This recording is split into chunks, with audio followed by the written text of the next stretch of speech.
A'udzubillahi minasyaitonirrajim.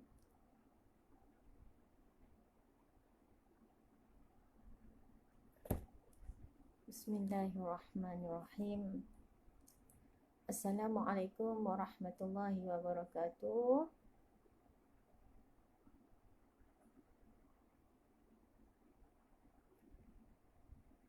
Assalamualaikum warahmatullahi wabarakatuh diucapkan kepada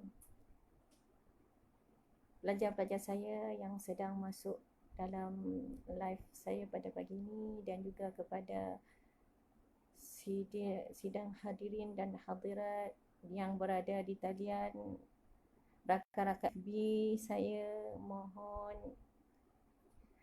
Waalaikumsalam warahmatullahi wabarakatuh kepada Zul, Irfan, Yushairi, Hikmah, Adam.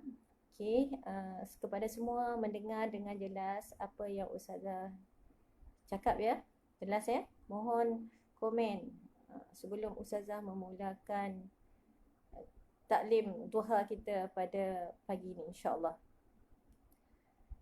Diharap kepada pelajar-pelajar dan juga rakan-rakan FB, mohon share taklim saya pada pagi ini. Mudah-mudahan lebih ramai yang akan mendapat manfaatnya. Ya, minta mohonlah kepada semua share kepada FB masing-masing dan juga kepada grup masing-masing untuk mendengar live pada pagi ini. Alhamdulillah jelas. Terima kasih kepada Adam kerana memberi respon jelas. Alhamdulillah. Kesyukuran kita panjatkan kehadirat Allah Subhanahu wa taala. Pada pagi Isnin yang penuh barakah ini, insya-Allah kita akan mulakan semula taklim duha kita dengan nama yang baru sikitlah, taklim duha. Kata nak buat taklim kuliah tazkirah 5 minit, tak jadi 5 minit jadi lebih pada tu, jadi kita tukar kepada taklim duha.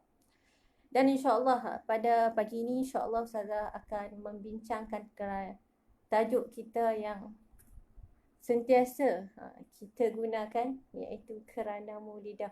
Apalah pula ni Ustazah nak cerita. Good morning Adam. Dan juga selamat datang kepada semua dalam taklim saya pada pagi ini. InsyaAllah tajuk kita berkaitan dengan keranamu lidah. Sekarang yang berada di talian 33 orang. Ahlan wa sahlan kepada Kak Cik Rozita, sahabat Ustazah, satu kampung dengan Ustazah. Juga terima kasih kerana sudi menonton pada pagi ini live saya. Dan juga kepada anak-anak murid saya, ahlan wa sahlan yang baru masuk. Alhamdulillah. Kita akan teruskan tazkirah kita sebentar lagi. Menunggu ramai lagi yang sedang masuk di talian. Mohon kepada semua panggil, jemput kawan-kawan yang lain, mohon masuk segera. Ustazah akan mulakan cepat dan kita akan habiskan cepat. Sebab sekejap lagi Ustazah ada kelas. Yang mana memang ini adalah salah satu daripada anjuran daripada kuis kepada pensyarah-pensyarah untuk memberikan sedikit kuliah 5 minit kepada para pelajar untuk memberi pengisian jiwa di samping pengisian dunia. Sebab apa, di kuis juga ada pelbagai subjek, pelbagai program yang bukan semua pelajar yang mengambil bidang agama. Alhamdulillah yang saya mengajar ni adalah pelajar-pelajar daripada Fakulti Pengajian Peradaban Islam. Alhamdulillah, walaupun bidang agama kita perlu sentiasa memberi peringatan, fazakir inna dzikra tanfa'ul mu'minin. Dengan kita memberi peringatan ini, mudah-mudahan kita semua akan mendapat rahmat. Dan bukanlah kita belajar ini adalah untuk lulus peperiksaan semata-mata, tetapi juga untuk memberi pengisian jiwa kita, yang mana manusia ini adalah manusia, adalah hamba yang sentiasa lupa, alpa. Jadi okey, jelas alhamdulillah. Jadi tajuk kita keranamu. Selalunya kita dengar keranamu Malaysia. Pagi ini Ustazah akan bincang keranamu. Ahlan wa sahlan kepada Dr. IR Ahmad Zaidi. Pada pagi ini juga sahabat ustazah yang baru saja selesai Viva PhD-nya. Masya Allah, terima kasih IR kerana sudi join live saya pada pagi ini. InsyaAllah mudah-mudahan mendapat sedikit input yang baru. Okay, jadi lidah. Lidah adalah salah satu yang Allah Ta'ala berikan nikmat yang cukup agung kepada setiap manusia. Yang mana lidah ini sebenarnya memberikan banyak manfaat apabila kalau kita sebagai seorang manusia, insan, seorang mukmin memanfaatkan lidah yang ada dengan sebaik-baiknya dan juga untuk kemaslahatan. Banyak dengan lidah ini boleh membawa kebaikan dan dengan lidah juga membawa keburukan. Ahlan wa sahlan kepada bekas para pelajar ustazah dulu dan juga kepada sahabat-sahabat ustazah daripada kuis Kak Mas, Mazlina dan juga kepada semua pelajar-pelajar ustazah. Sekarang alhamdulillah sudah 45 orang dan kita masuk balik tentang lidah. Semua kita lihat bahawa lidah ini adalah lidah orang kata yang tidak ada bertulang. Lidah yang tidak ada tulang inilah yang boleh bawa kita ke syurga Allah. Dan juga dengan lidah yang tak bertulang inilah yang boleh menyebabkan manusia terjerumus ke dalam api neraka. Na'udzubillahi min zalik. Okey, kepada semua para pelajar ustazah, mohon dah ada yang dah tulis kelas mana, subjek apa yang ambil dengan ustazah semesta ini. Pelajar saya semua mohon tulis nama dan juga tulis kelas dan juga subjek apa yang ambil dengan ustazah. Mohon untuk mudahkan sahabat-sahabat untuk detect pelajar-pelajar mana yang masuk join kelas ustazah pada pagi ini. Mohon tulis nama dan juga kelas dan subjek apa yang belajar. Okey, jadi dan juga kepada para pelajar saya mohon nanti tolong tulis sedikit poin-poin penting yang antum dapat dalam taklim duha kita pada pagi ini. InsyaAllah. Jadi, Allah Subhanahu Wa Ta'ala telah memberikan kita manusia ini adalah lidah agar kita berzikir kepada Allah Subhanahu Wa Ta'ala. Dengan lidah ini kita kena ingat Allah banyak-banyak. Dengan lidah ini juga contohlah kan. Kita ingat Allah kan.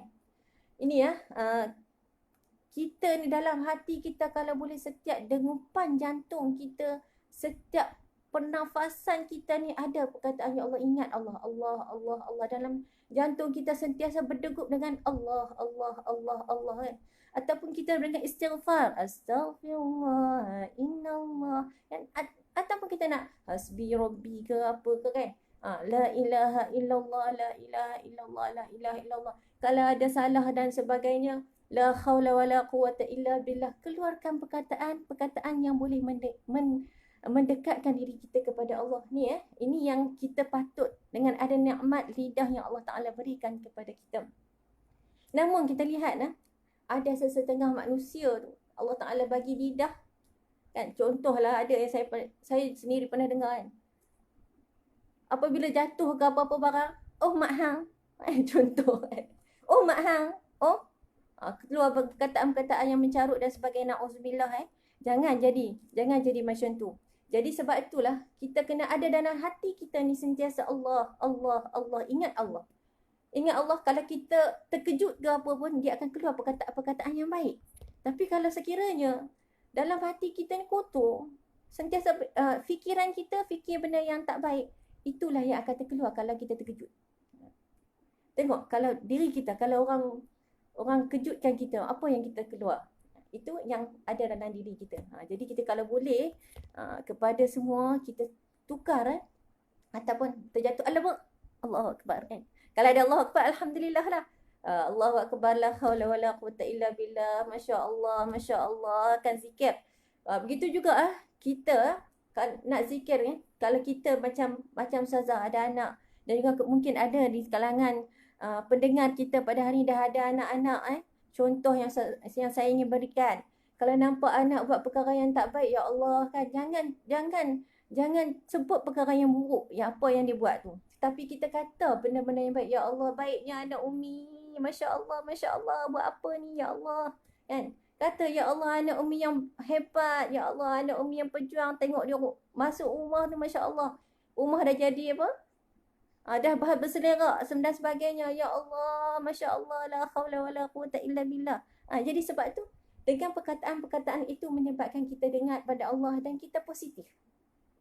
Walaupun kita ni nak stres, tapi insya-Allah kita dengan perkataan-perkataan itu boleh menghilangkan stres kita. Jadi harap kepada diri saya dan juga kepada sidang pendengar, kita kena sentiasa ingat Allah. Walaupun perkara tu depan mata kita benda yang baik pun, alhamdulillah hadza min fadli rabbi. Kan? Kalau yang buruk, kita tetap astaghfirullahalazim, la haula wala quwata illa billah. Zikir, ingat kepada Allah. Dan dengan lidah ini juga Allah Ta'ala suruh kita membaca Al-Quran. Allahu Akbar. Jadikanlah amalan membaca Al-Quran ini adalah sebagai rutin kehidupan kita. Ustazah, saya tahu semua kita ni adalah orang-orang sibuk. Yang bahkan nak menjadi YB-nya, nak jadi MP-nya, nak jadi Perdana Menterinya, nak jadi Superwoman-nya, nak jadi Superman-nya. Dan macam-macam lagi. Semua orang-orang super busy. Jadi walaupun kita ni sibuk sekalipun, kita kena jadikan Al-Quran itu adalah sebagai kewajipan kepada kita. Sebagai seorang Muslim, sebagai seorang pelajar, wajib setiap hari jangan hanya tengok Facebook, tengok WhatsApp, tengok Telegram saja. Tetapi kita kena wajibkan dalam diri kita baca Al-Quran. Walaupun satu buku surat. Tak mampu Ustazah kan, tak sempat lah Ustazah nak baca Quran. Tak apa, kalau tak sempat sangat, dengarkan nak baca Al-Quran. Paling kurang. Dan kalau boleh, cuba peruntukkan sedikit waktu kita adalah untuk kita tengok kalamullah. Kalam kekasih kita. Kalam orang lain kita boleh baca. Kenapa kalam Allah kita tak boleh baca? Itu benda nasihat kepada diri saya juga dan juga kepada sidang hadirin dan hadirat yang dirahmati Allah sekalian. Sama-sama kita perbaiki diri kita, banyakkan membaca Al-Quran. Kalau ada kesempatan kita hafal Al-Quran, kita amal dengan ayat-ayat Al-Quran dan juga kita hayati apa yang ada di dalam Al-Quran. Dan daripada Al-Quran itu juga kita sebarkan Islam kepada orang lain. Jadikan amalan membaca Al-Quran itu adalah rutin. Kalau kita semayang 5 waktu, jadikan baca Al-Quran itu tambah satu lagi waktu untuk kita peruntukkan satu hari adalah dengan membaca Al-Quran. Tak apa, tak boleh satu juzuk, satu muka surat pun alhamdulillah. Okey, tu yang kedua. Yang ketiga, memberi nasihat kepada umat manusia dan juga menyeru umat orang lain supaya buat baik, mentaati Allah. Jadi sebab itu sebelum ni saya dah bagi tahu, kita kena pastikan siapakah kawan-kawan kita, orang yang sentiasa ingatkan kita kepada kebaikan, kan? Jadi kita juga kena sentiasa memperingatkan orang lain supaya lakukan perkara-perkara kebaikan. InsyaAllah dengan kita ni sentiasa saling mengingati, InsyaAllah kita akan jadi orang yang baik. Dan juga kalau kita cari kawan yang baik, InsyaAllah kita juga jadi orang yang baik. Okay. Jadi pastikan kita ni dengan lidah ini kita bagi nasihat ke orang. Kita kena jadi orang yang positif. Kalau kawan kita down, kita kena bangkitkan semangat mereka supaya sama-sama kita berjaya dalam pelajaran kita, dalam bisnes kita, dalam kerjaya kita. Kita tak nak kita hanya berjaya seorang-seorang. Tetapi kita dengan bagi nasihat, kita bagi motivasi kepada orang lain. Mudah-mudahan orang lain juga mampu menjadi hebat, mampu menjadi orang yang cemerlang pada suatu hari nanti. InsyaAllah itu yang perlu kita lakukan dengan adanya lidah. Allah Ta'ala bagi lidah kepada kita. Allah tak tarik nikmat kita dengan tak bisu nak. Kan kita tak mahu kan? Tetapi ada di kalangan kita Allah Ta'ala tarik nikmat tak boleh bercakap. Itu satu nikmat bagi mereka. Sebab apa? Sebab dia tak perlu berkata-kata benda yang buruk. Tapi alhamdulillah kita yang Allah Ta'ala bagikan lidah ni, kita gunakan sebaik yang mungkin. Ahlan wa sahlan kepada Kak Ida, sahabat Ustazah masa dekat Mesir, ya Allah kan. Terharu masuk dalam live saya pada pagi ini. Sahabat roommate Ustazah di Mesir. Ahlan wa sahlan. Dan juga kita lihat di situ bahawa kita kena jadi orang yang positif. Jangan kita jadi orang yang negatif, kita downkan orang, tak. Tapi kita kena jadi orang yang positif. Kena ada aura-aura positif. Kita tarik aura-aura positif orang lain. Biar dengan aura-aura positif ini juga kita berikan semangat dan motivasi kepada orang lain agar sama-sama bangun untuk mencapai kejayaan. Itu nasihat dan juga motivasi. Dengan lidah inilah yang boleh menggerakkan hati kita, yang boleh memberikan semangat yang luar biasa kepada seseorang. Jadi perlu kepada kita menyeru orang supaya mentaati Allah. Itu juga dengan cakap, jom kita pergi masjid, jom kita baca Al-Quran. Alhamdulillah kalau kita dapat kawan-kawan macam ni, jangan tinggal mereka. Jangan tinggal sampai mati. Yang selalu ajak kita buat perkara baik, selalu ajak kita pergi berdakwah, jom kita pergi dakwah straight dan sebagainya. Yang ajak kita perkara kebaikan, ini adalah lidah-lidah yang sentiasa mengingatkan kita kepada Allah Subhanahu Wa Taala. Okey. Jadi itu antara fungsi-fungsi lidah yang boleh bawa kita kepada syurga Allah. Insya-Allah kita mudah-mudahan kita mendapat syurga Al-Firdaus. InsyaAllah bukan setakat nama saja Firdaus, tetapi kita nak orang lain yang bukan nama Firdaus pun mudah-mudahan boleh masuk dalam syurga Firdaus insyaAllah. Dan itu kita lihat bahawa perlu kepada kita sentiasa memberikan peringatan, memberikan nasihat, memberikan motivasi. Mudah-mudahan dengan motivasi itu juga boleh mengubah orang lain menjadi seorang yang hebat. InsyaAllah seorang yang luar biasa, seorang yang mendekatkan diri kepada Allah Subhanahu Wa Taala kan. Itu antara fungsi-fungsi yang kita tengok bahawa ini adalah lidah ini sebenarnya tujuan dia adalah untuk mendekatkan diri kita kepada Allah Subhanahu Wa Taala. Dan ini termasuk di kalangan orang yang mensyukuri nikmat yang Allah Taala berikan. Kita tak berasa bahawa itu adalah satu nikmat yang luar biasa yang Allah Taala beri. Allah Taala berikan kepada kita lidah untuk manfaat. Bukan kita nak, di sebalik ni. Lepas ni saya akan cerita bagaimana yang sebaliknya.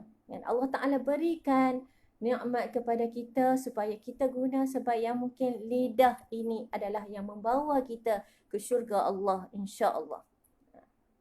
Dan kita lihat di sini bahawa lidah ini adalah perkara yang cukup penting dalam kehidupan kita.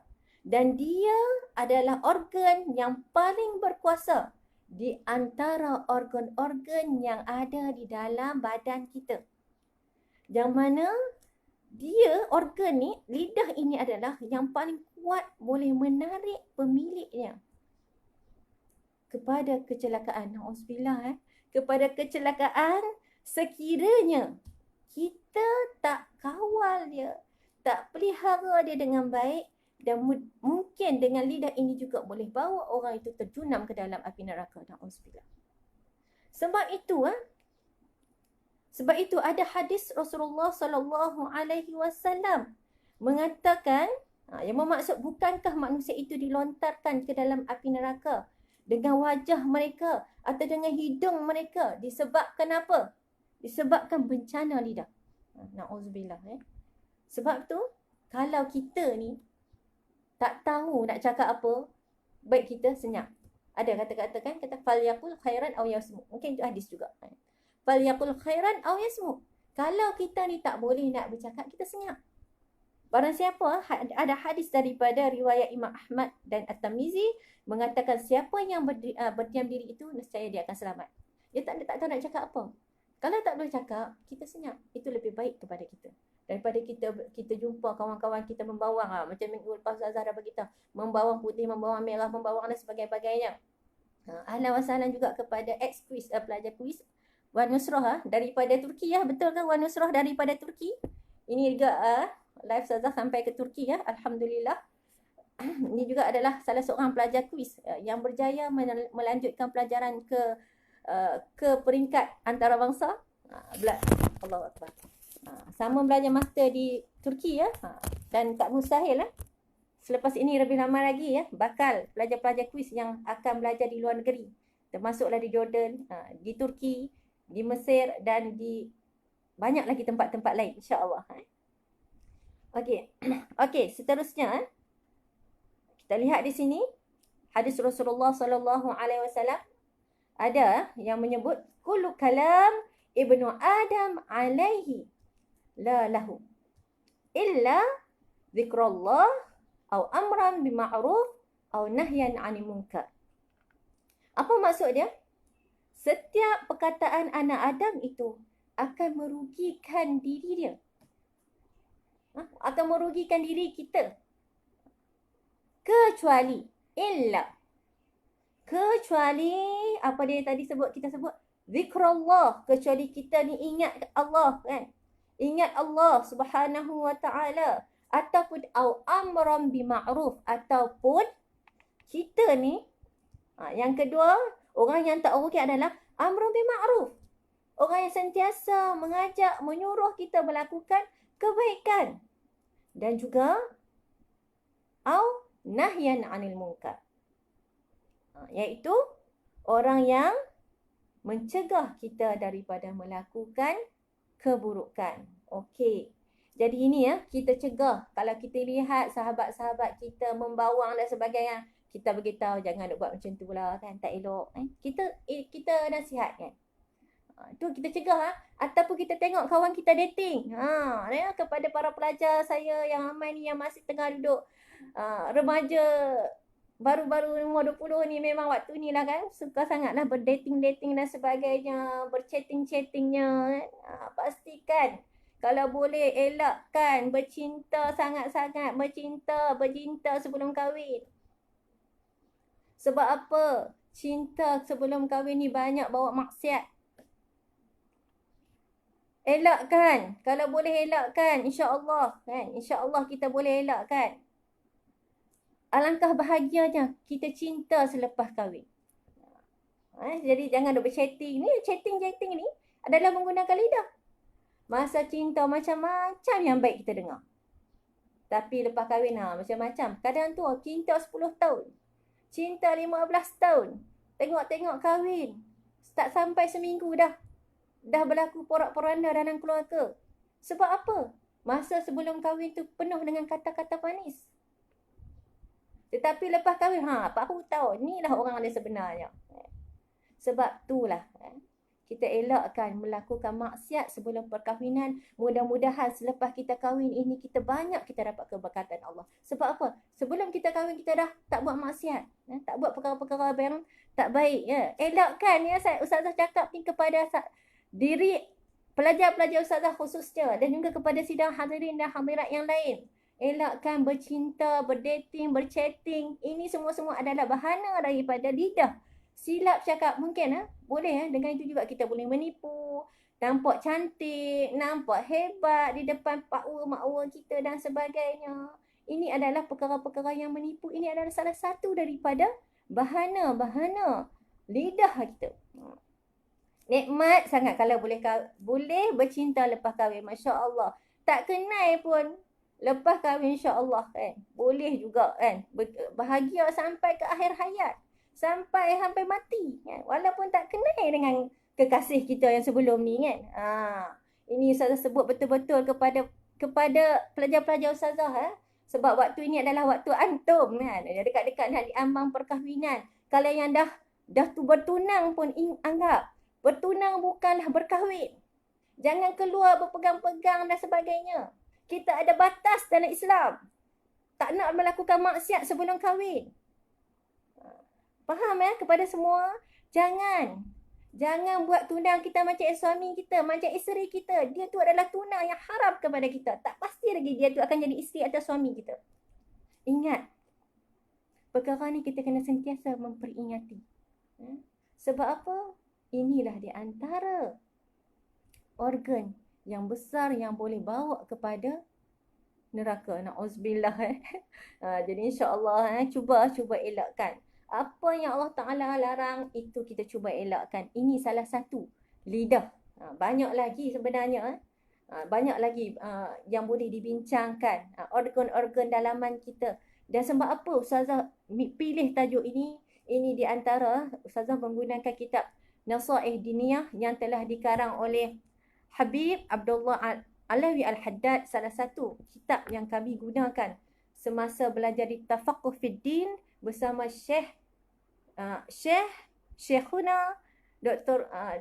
Syekhuna dulu Ustaz kan, sekarang ni Syekh Nuruddin Marbu Abdullah Al-Banjari, ketika mana Ustazah jadi mustami'ah di Derang, yang mana memang kitab ini memang banyak memberi kesan kepada jiwa.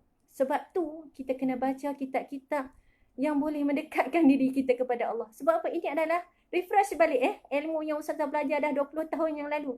Tahun 2000 tak silap Ustazah menggunakan kitab ini masa belajar dengan Syekh. Masya Allah, tabarakallah. Sebab tu Ustazah nak ulang balik. Sebab apa? Nak bagi ingat semula. Apa ilmu yang dipelajari, tak nak berhenti begitu saja. Nak kalau boleh biar berterusan kita ingat apa yang kita belajar. InsyaAllah. Jadi buku ini memang banyak memberi manfaat. Mudah-mudahan kalau boleh Ustazah nak cuba khatam kan. Secara ringkas lah, tak boleh lah secara sebiji-sebiji macam mana Syekh mengajar kan. Jauh beza kita ni dengan Masya Allah Syekh kan. Syekh orangnya ulama besar, ulama kabir. Kita ni mudah-mudahan dapat ikut saki baki pada Alhamdulillah, bersyukur sangat kan. Okey, jadi itu adalah di antara kebaikan lidah yang kita belajar dan juga keburukan lidah yang kita dapat daripada kitab ini. Sebenarnya dalam ni juga dia menceritakan lagi banyak bahana-bahana lidah, dan insya-Allah Ustazah kena tengok waktu, takut lama sangat. Jadi insya-Allah kita akan cuba sambung balik. InsyaAllah Ustazah tak mampu pun nak bagi habis, takut lagi Ustazah ada kelas.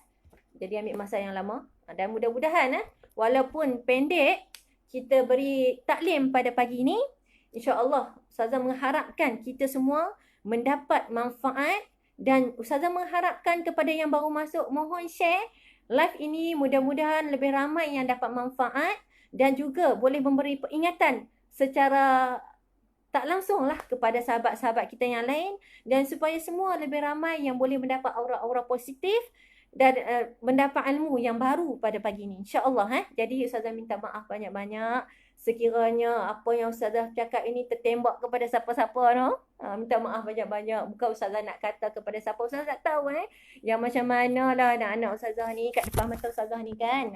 Jadi tak apa. Jadi Ustazah minta maaf sekiranya terasa apa yang Ustazah cakap. Mudah-mudahan Allah Ta'ala ampunkan dosa Ustazah. Dan juga sekiranya ada salah dan silap, mohon beri tunjuk ajar, dan boleh PM saya secara personal kalau nak bagi komen dan sebagainya. Dan perkara yang baik kita terima, apa yang buruk itu datang daripada kelemahan diri saya sendiri yang masih lagi belajar. Dan insya-Allah kita sama-sama belajar. Mudah-mudahan perjumpaan kita pada pagi ini Allah Ta'ala berikan kita manfaat yang luar biasa, dan juga boleh memberikan peringatan kepada kita. Mudah-mudahan kita jumpa lagi pada minggu akan datang. Mudah-mudahan semua Ustazah mengharapkan kita boleh dapat ilmu-ilmu yang baru, yang mudah-mudahan dengan ilmu ini juga kita makin dekat dengan Allah Subhanahu wa Ta'ala, insya-Allah. Okey, jadi kita mohon kepada Allah Subhanahu Taala memberikan kita kesihatan yang luar biasa. Teknikal juga tak ada masalah Masalah ada lagi sikit-sikit dalam handset saya ni. Dan mudah-mudahan kita berjumpa lagi. Aku qauli hadza astaghfirullah li wa lakum. Wassalamualaikum warahmatullahi wabarakatuh. Salam sayang daripada Ustazah kepada semua para pelajar, dan kita jumpa lagi mudah-mudahan insya-Allah.